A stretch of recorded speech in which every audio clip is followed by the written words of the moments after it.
Bonjour, je suis Mike Fink et vous avez la possibilité d'améliorer, de créer, de façonner votre vie avec le pouvoir de votre esprit. Et ma mission, c'est de vous inspirer, de vous éduquer, de vous donner les outils, les instruments pour justement y arriver et devenir maître de votre destin. Alors aujourd'hui, j'ai partagé avec vous un modèle que j'ai appelé les 5 cadrans du bonheur. Effectivement, je suis convaincu d'avoir trouvé la clé du bonheur et vous allez comprendre pourquoi. C'est un modèle que j'ai développé il y a plus de 10 ans. Je ne l'ai pas encore partagé et je dois dire que pourtant, je n'ai jamais rien vu de similaire en termes des concepts et des filtres que je vais vous proposer ou des façons de penser ou d'appréhender le monde. Bien sûr, le modèle n'est pas parfait, je suis sûr qu'il peut être amélioré, mais je pense qu'il est vraiment très solide et qu'il va vous donner une bonne façon de comprendre ce qui va vous permettre de vivre une vie plus heureuse. Alors, pourquoi est-ce que j'ai appelé ce modèle les 5 cadrans du bonheur ? Premièrement, parce que la chose qui pour moi est la base de tout ça, c'est ce que j'appelle la santé. La santé, c'est ce qui rend la vie beaucoup plus agréable, c'est ce qui nous permet d'être plus heureux. Et je dirais que plus on a la santé, mieux c'est. Et en général, moins on a de santé, moins bien c'est. Cela étant dit, même si votre santé n'est pas optimale, je vais vous dire que si vous pratiquez ces 4 cadrans du bonheur, eh bien, vous allez voir, en tout cas, c'est ce que je suis là pour vous proposer. Je vais vous dire que votre bonheur va augmenter quel que soit votre état de santé. Alors, comment est-ce que je définis santé ? Il y a plein de définitions, je suis sûr qu'on peut ouvrir un dictionnaire et en trouver plein. La définition que je vais utiliser pour les fins de ce modèle, c'est simplement celle de dire que vous avez la possibilité de faire les activités que vous voulez sans aucune douleur, gêne ou inconfort. Donc, ça veut dire peut-être prendre vos enfants dans vos bras, ça peut être pratiquer du sport, aller danser, quoi que ce soit. Et je me rends compte que des gens peuvent faire ces choses-là sans gêne, sans douleur, alors que peut-être ils ont un taux de cholestérol trop élevé ou autre chose. Mais ce dont je veux me préoccuper pour le moment, c'est pas des maladies sous-jacentes qui peuvent être là, je vais mettre de côté, mais c'est comment est-ce que vous vous sentez, est-ce que vous êtes dans un état physique qui vous permet de pratiquer les activités qui vous amènent du bonheur. Donc, ça, c'est la base de tout. Ensuite, quel est le premier cadran ? Le premier cadran, c'est ce que j'appelle celui du plaisir. Alors évidemment, dans ce modèle, je vais vous proposer plusieurs termes et je vais vous donner mes propres définitions. Peut-être que vous avez lu, entendu ou que vous-même, vous avez vos propres définitions par rapport à chaque terme que je vais vous proposer, mais je vous invite à garder l'esprit ouvert et à écouter comment je définis chaque terme parce que il y a une logique derrière tout ça. Alors, qu'est-ce que j'entends par plaisir ? Le plaisir, c'est tout ce qui vous amène une gratification immédiate, c'est-à-dire c'est quelque chose que vous n'aviez pas, que vous avez tout d'un coup, qui augmente votre état de plaisir ou de bonheur et qui ensuite diminue. Par exemple, ça peut être manger un bon repas, ça peut être faire du shopping, ça peut être vous acheter une paire de souliers, ça peut être voir un film au cinéma, ça peut être faire l'amour. Ce sont toutes des activités qui, lorsqu'elles arrivent, vous amènent du plaisir, mais c'est sur le court terme. C'est presque un on-off, comme un bouton, on allume, on éteint. Ça dure le temps que ça dure, puis ensuite, ça s'efface. Alors, les activités ou les choses qui vous amènent du plaisir peuvent avoir un petit peu de durée. Par exemple, on peut dire, après avoir eu un bon repas, « Ah, j'ai vraiment bien mangé !» Mais la partie plaisir est vraiment concentrée durant la durée du repas. Donc, ça, c'est le premier cadran. Quel est le deuxième cadran ?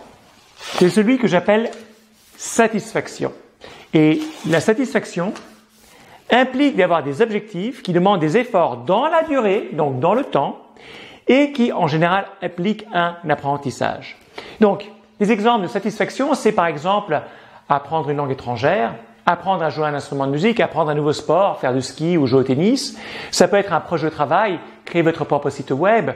Ça peut être décider de maigrir. C'est quelque chose qui vous demande un objectif dans le temps, des efforts sur la durée, et qui va amener un apprentissage. Par exemple, si j'apprends à skier, au début, je vais me concentrer sur le fait de garder l'équilibre.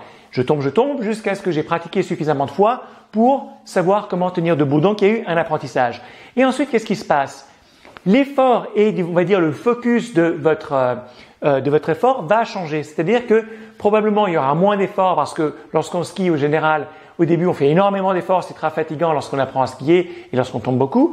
Mais une fois qu'on a acquis une base d'équilibre, eh bien, ça devient plus facile. Et ensuite, on ne doit plus passer le temps sur le fait de trouver son équilibre, mais on va commencer à changer de focus, c'est-à-dire sur une autre activité qui est celle, par exemple, de commencer à faire des virages. Donc, la satisfaction, c'est dans le temps, ça donne des objectifs. Et aussi, il y a cette interaction de effort, apprentissage, technique. Et au fur et à mesure, on acquiert des compétences sur lesquelles on continue de construire. Alors, en général, tout ce qui amène de la satisfaction, c'est tout ce qui demande un challenge. Et comme je l'ai dit, il y a ces deux variables, de l'apprentissage et de l'effort. Donc, par exemple, il y a certains cas où l'apprentissage est moindre, mais à ce moment-là, on va obtenir de la satisfaction avec plus d'efforts. Par exemple, un alpiniste qui est déjà très compétent, qui va faire le mont Everest, c'est le maximum de challenge qu'on peut imaginer. Et probablement, il a déjà les compétences techniques pour y arriver. Donc, le fait pour lui de faire le mont Everest ne sera pas tellement quelque chose qui va lui amener à un nouvel apprentissage, même s'il y en aura toujours, mais ça va être plus quelque chose d'effort. Donc, on peut moduler l'un ou l'autre. Un autre exemple, c'est un architecte qui connaît déjà très bien son métier.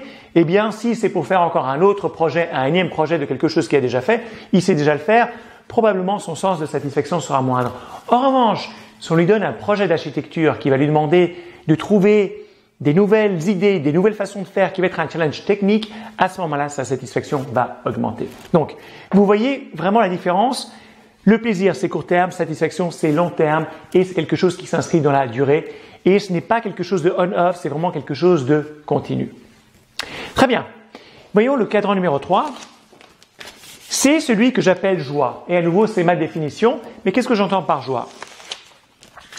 C'est le fait de créer et d'observer, c'est-à-dire de donner un impact positif sur la vie des autres. Je vais vous donner un exemple personnel. Lorsque j'étais étudiant à Yale, lorsque je me suis gradué, et lorsque donc j'ai passé ma maîtrise, eh bien le temps était venu pour moi de déménager. Et donc j'ai commencé à empaqueter mes boîtes et sur le mur de ma chambre, j'avais deux cartes. J'avais une carte du monde et une carte des États-Unis. Et je me suis aperçu que si j'allais empaqueter ces deux cartes, eh bien il y avait deux possibilités. Ou j'allais acheter des tubes en carton rigide pour les mettre dedans pour pas qu'elles soient endommagées, ou si j'avais mis ces cartes dans les valises, eh bien elles auraient été pliées, endommagées. Donc je me suis dit, je ne sais pas où acheter un carton rigide. Et alors ce que j'ai fait, c'est j'ai appelé John. Alors qui était John? John était un étudiant qui avait obtenu une bourse d'études pour faire un PhD à Yale. C'était quelqu'un qui venait d'une petite ville des États-Unis. Il n'avait pas beaucoup de ressources financières, mais grâce à ses efforts, grâce à sa persévérance, il avait justement réussi à obtenir sa bourse d'études. Et donc j'ai appelé John et je lui ai dit, écoute John, viens dans ma chambre. Et une fois que j'étais dans la chambre, je lui ai dit, John, je vais partir, je vais déménager, toi tu vas encore rester ici. Donc voilà, j'ai décidé de te donner ces deux cartes, la carte du monde et la carte des États-Unis. Et là, quelque chose de fantastique est arrivé puisque jusqu'au jour d'aujourd'hui, il s'est resté avec moi. John, tout d'un coup, m'a pris dans ses bras, il m'a dit « Oh, thank you Mike, merci !» Et j'ai été vraiment rempli de joie parce que ce que j'avais fait, non seulement avait eu un impact positif sur lui, mais aussi j'avais pu l'observer, le témoigner. Alors, je ne vous donne pas cet exemple de John pour dire que je suis quelqu'un de super généreux, c'est juste une anecdote. En plus, pour moi, par rapport à mes standards, ces deux cartes du monde n'étaient pas une grande valeur, en tout cas en termes financiers. Mais pour John, c'était quelque chose qui faisait une grande différence. Donc, lorsque vous amenez de la joie, ça peut être simplement tenir la porte ouverte à une personne lorsque vous rentrez dans un magasin ou dans le métro. Ça peut être aider, l'anecdote classique, aider une vieille dame à traverser la rue. Mais si vous faites par exemple un métier dans le domaine de la santé, eh bien probablement vous avez beaucoup de joie parce que si vous aidez des gens qui sont malades et vous voyez qu'ils se sentent mieux après ce que vous faites, eh bien non seulement vous avez créé un impact positif sur leur vie, mais vous l'avez observé. Et je vais vous dire que en ce qui concerne ce modèle, pour moi la joie, un facteur important, c'est vraiment celui d'observer l'impact positif que vous avez sur les autres. Alors, ça ne veut pas dire que vous ne devez pas aider les gens qui meurent de faim dans le monde ou qui sont pris dans des guerres, pas du tout. Ce que je veux dire, c'est que par rapport à votre bonheur et à la joie que vous allez recevoir au travers des activités que vous allez faire, c'est important de pouvoir observer l'impact que vous avez fait. Donc, peut-être que l'observation va être en temps réel, comme par exemple avec John, ou si vous êtes dans un des domaines de la santé, ou même du coaching. Enfin, il y a plein d'activités dans lesquelles on a un impact direct sur les autres et on en voit l'impact immédiatement. Mais ça peut être aussi, par exemple, en recevant des témoignages, des emails. Lorsque je reçois des emails de personnes qui ont arrêté de fumer ou qui ont perdu du poids grâce à mes programmes, ça me procure de la joie parce que je vois concrètement, j'observe que j'ai eu un impact positif dans la vie des autres et ça me remplit de joie. Alors, sachez une chose, que le fait que vous fassiez des choses pour les autres, pour créer un impact positif sur les autres, ça ne veut pas nécessairement dire que ça va vous amener de la joie. Par exemple, lorsque vous tenez la porte ouverte pour une personne, peut-être qu'elle va même pas vous remercier. Ça peut arriver, donc c'est pas une garantie. Mais je vais vous dire que plus vous faites de choses qui peuvent faire en sorte que les gens, non seulement aient un impact positif dans leur vie, mais aussi vous le fassent voir ou que vous l'observiez, plus ça va amener de joie dans votre vie.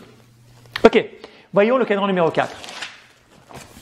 L'appartenance. Alors, qu'est-ce que j'entends par le mot appartenance? Eh bien, le mot appartenance, ça a à voir avec le partage avec des gens qui ont les mêmes valeurs ou les mêmes intérêts que vous. Il y a un dicton en anglais qui dit que lorsqu'on partage une peine, eh bien, elle est réduite de moitié, et lorsqu'on partage une joie, eh bien, elle est doublée. Et c'est vraiment le concept que je veux partager avec vous au travers de l'appartenance. Donc, l'appartenance, ça ne veut pas nécessairement dire que c'est juste avec votre époux, votre épouse ou votre conjoint. Ça peut être avec un ensemble de personnes, mais ça veut dire partager les choses qui vous tiennent à cœur, en parler avec des gens qui vous comprennent parce qu'ils partagent les mêmes valeurs ou les mêmes intérêts.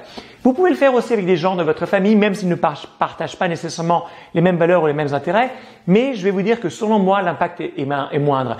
Par exemple, j'adore le snowboard. Ma mère n'est pas particulièrement intéressée par le snowboard ni par le sport en général, donc si je vais lui dire que j'ai eu un après-midi fabuleux sur les pistes, que j'ai réussi à faire un virage d'une certaine façon, une nouvelle manœuvre, oui, elle va m'écouter, mais probablement en termes de mon partage avec elle, je ne vais pas recevoir le même bénéfice. En revanche, si je parle avec quelqu'un d'autre qui est passionné par le snowboard et que je raconte ce qui m'est arrivé, ce que j'ai réussi à faire, là, ça va aller nourrir ce cadran du bonheur. Très bien, donc l'appartenance, c'est quelque chose que vous pouvez faire par exemple donc avec votre conjoint si c'est par rapport à quelque chose sur lequel vous avez une valeur en commun, mais ça peut être avec des collègues au travail, ça peut être avec les gens qui jouent dans la même équipe de sport avec vous. Par exemple, si vous jouez au foot et vous avez des gens qui sont dans la même équipe que vous, là vous pourrez partager avec eux ce que vous avez fait, comment la partie s'est passée, ce que vous avez réussi à faire, etc., etc. Très bien. Voyons maintenant autre chose. Le fait est que la majeure partie des gens pensent que le secret du bonheur, c'est juste d'obtenir le plaisir. Il y a un petit peu ce mythe qui existe, qui est de dire « Ah, si seulement je pouvais gagner au loto, eh bien là, je serais heureux. » Mais je suis là pour vous dire que selon moi, le plaisir est un des composants nécessaires, certes, mais si vous n'avez que du plaisir, eh bien votre vie va rester vide parce que vous avez aussi besoin des autres cadrans pour obtenir le bonheur.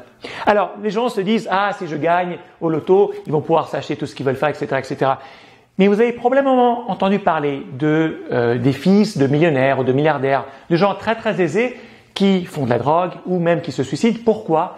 Eh bien, parce que je pense qu'ils se focalisent uniquement sur l'acquisition et sur le fait de ressentir du plaisir sans devoir faire d'efforts pour atteindre des objectifs, sans devoir faire de sacrifices, sans apprentissage qui leur amènerait la satisfaction et probablement en moindre mesure aussi dans ces deux autres cadrans. Donc le plaisir est quelque chose de important, de nécessaire, mais c'est juste un des cadrans. Encore une chose, je pense qu'il y a d'autres cas de personnes qui peuvent avoir du plaisir et de la satisfaction. Par exemple, des gens qui ont très bien réussi professionnellement. Donc, de par leur réussite professionnelle, ça peut amener une certaine aisance financière qui peut leur amener du plaisir. Et aussi, ça leur amener de la satisfaction puisqu'ils se fixent des objectifs du point de vue professionnel. Ils les ont atteints, ils ont continué d'apprendre, etc., etc. Mais il y a un certain nombre de personnes qui ne sont pas heureuses. Pourquoi? Eh bien, je vais vous dire que selon moi, c'est parce qu'il leur manque un des deux autres cadrans, voire les deux autres cadrans. Il leur manque probablement l'appartenance, s'ils n'ont pas de personnes qui partagent leurs valeurs ou les intérêts, avec qui justement parler de leur vie, parler des choses qui les passionnent, qui les intéressent, qui les rendent heureux ou qui les rendent malheureux. Et probablement, il leur manque aussi le fait qu'ils n'ont pas mis beaucoup de temps et d'efforts pour créer et faire obtenir un impact positif sur la vie des autres et l'observer. Et parfois, il y a des gens qui ont peut-être ces trois cadrans parce que ils ont bien réussi, ça leur a amené de la satisfaction, des ressources financières qui leur permettent d'avoir du plaisir. Ils ont peut-être des collègues du travail ou des gens avec lesquels ils partagent l'appartenance, mais si ce cadran-là manque, il leur manque quelque chose de fondamental. Alors, vous voyez aussi que fondamentalement, les deux cadrans du haut ont à voir avec quoi? Avec soi-même, alors que les deux cadrans du bas ont à voir avec les autres. Et les deux cadrans sur le côté gauche ont à voir avec le court terme, alors que les deux cadrans sur la droite ont à voir avec le long terme. Encore une chose, vous voyez que j'ai mis toutes ces petites flèches. Tout ça pour vous dire qu'on peut combiner les différents éléments de ce modèle.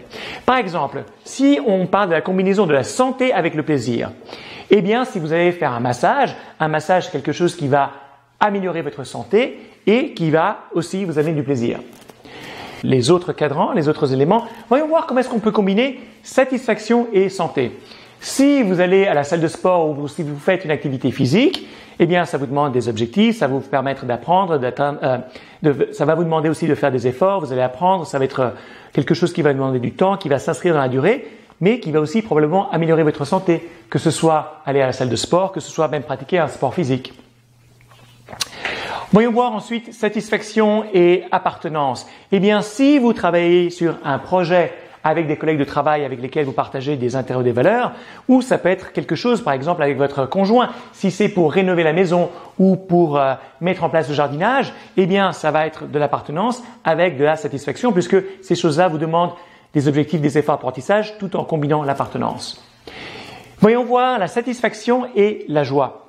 Si vous devenez volontaire, vous allez dans un pays et vous aidez les gens d'un village à construire un puits d'eau, eh bien, ça va vous demander donc des objectifs, des efforts, ça va demander une durée dans le temps, vous allez apprendre comment faire, mais certainement ça va demander des efforts. Mais une fois que le puits va être fonctionnel, eh bien, vous allez pouvoir observer la joie sur le visage et la joie des habitants du village qui maintenant auront de l'eau potable, de l'eau facilement accessible alors qu'avant il fallait qu'ils fassent peut-être des kilomètres pour l'obtenir.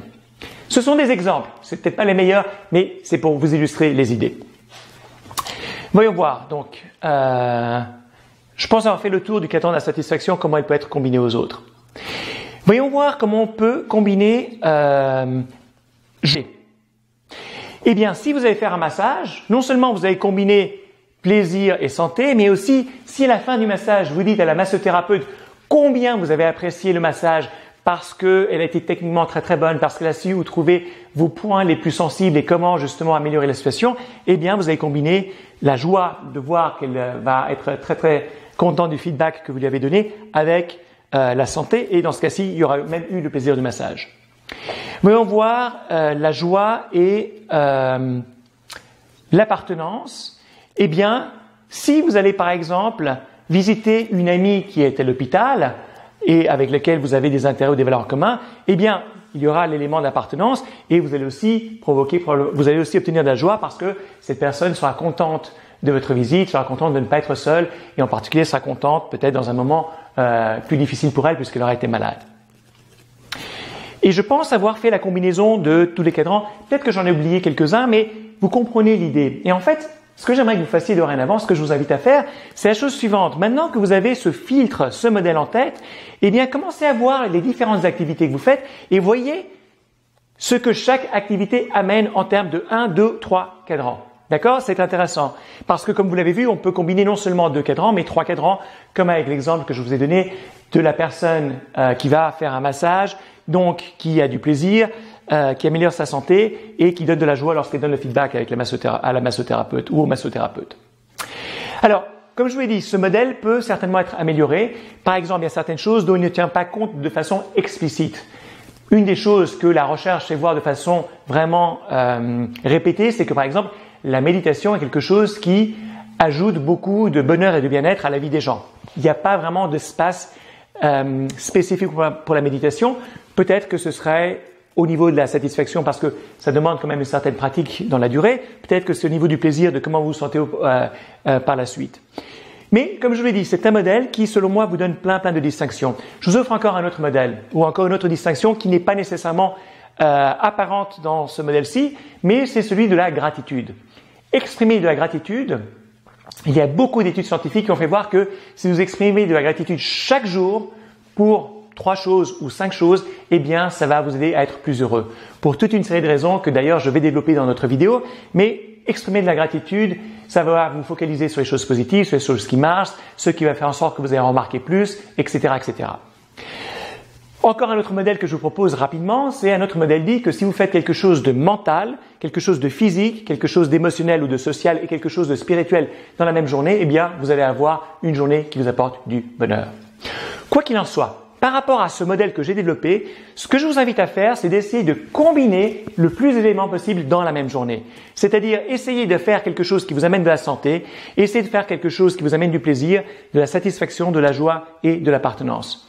Peut-être que vous n'allez pas y arriver tous les jours, mais essayez de remplir les 4 cadrans tous les jours si vous pouvez, pour que ce soit quelque chose qui vous remplisse pour vous, pour les autres, sur le court terme, sur le long terme.